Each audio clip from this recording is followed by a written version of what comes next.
when I listen to this Goldberg variation, it's sort of, it's very beautiful. Some parts, it's very strange, some parts, and some parts for me it's just elevator music. Because I heard it so many times, Like the aria, for instance, that was in the Silence of the Lambs when he's eating the brain, And in your world, I guess it's so uplifted, It's this high arch Bach, for God's sake.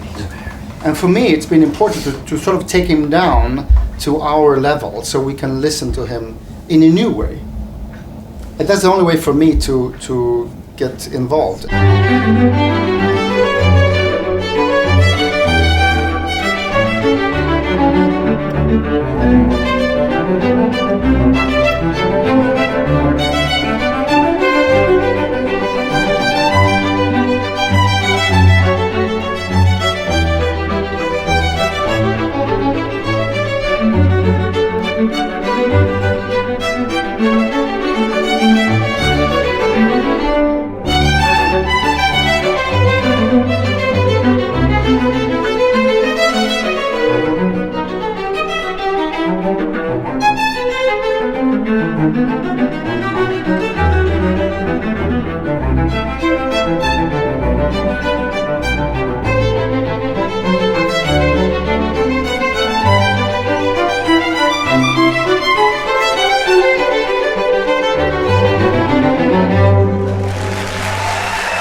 Kind of usual woolly Baroque articulation, like this kind of soft beginning, it's meaningless, it doesn't work. Everything has to have clarity and fizz and bounce and energy. The dancers spent like 5 or 6 weeks just rehearsing in an empty studio and then add a few musicians. Still, you just don't know how people are going to react because Örjan likes to play with expectations. He's very playful with the piece because the piece is a playful thing. When does the show begin? When does it stop? When is it actually a performance? When is it background? But of course, how an audience reacts to that is impossible to predict. It doesn't matter how long you rehearse or have it as a concept in your head. And so last night it was brilliant because actually the audience reacted in so many different places that we hadn't expected. From the word go, it was like a kind of new thing and it had a life of its own.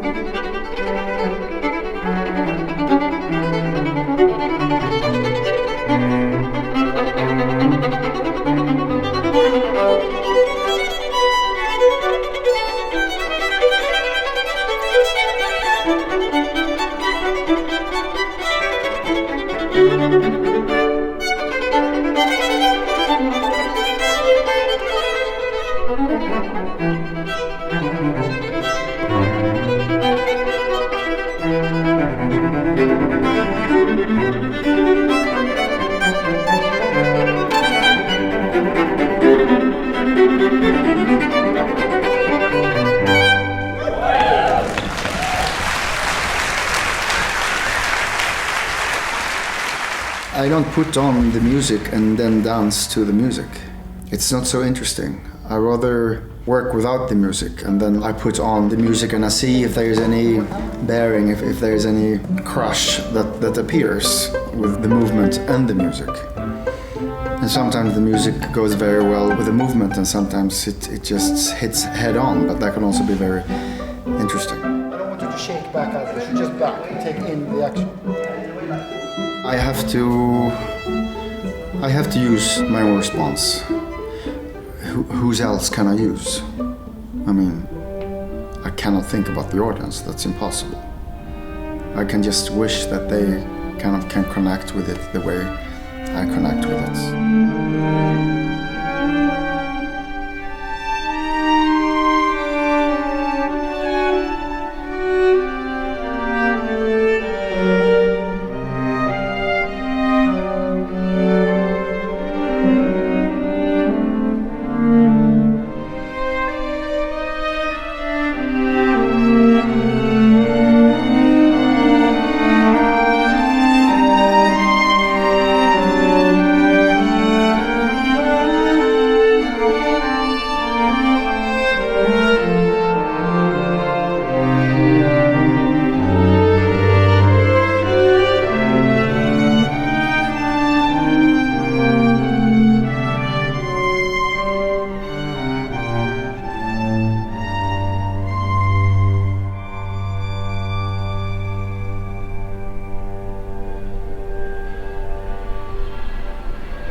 They have different bodies than my dancers have, because I mean a dancer's body is their instrument, so of course it's quite different. But in terms of how to compose and how to create material, I work the same way with the Scottish ensemble as I do with the Andersson Dance dancers. It's the result that becomes different, but I must say that I can be as moved from a Scottish ensemble dancer as I can be with my own dancers, for sure. And I think the audience felt that as well. I've had many comments about when the musicians are dancing that it's very moving, you know, if they're really going for it and giving their soul into it, which they are.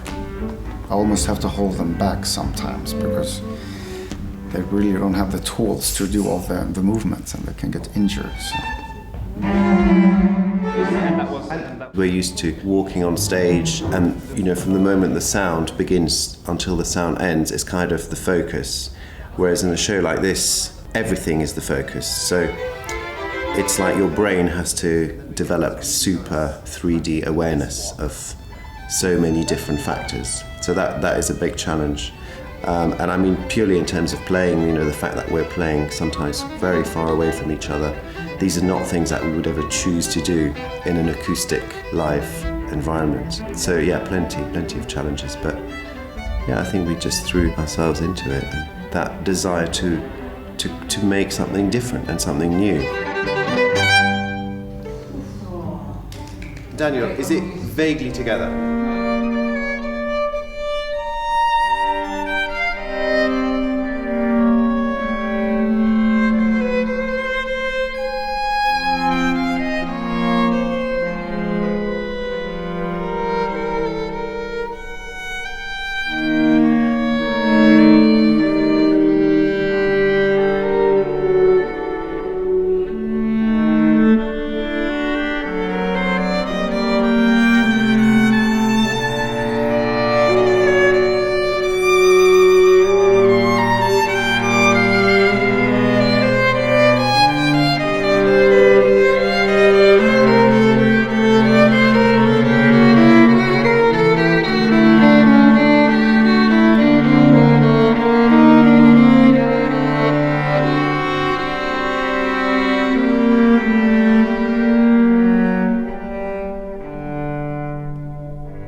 There's some very powerful ideas about, you know, honesty and presenting yourself as you are, you know, without the kind of filter of years of refining a skill and presenting it to an audience. You know, it's kind of trying to go away from that.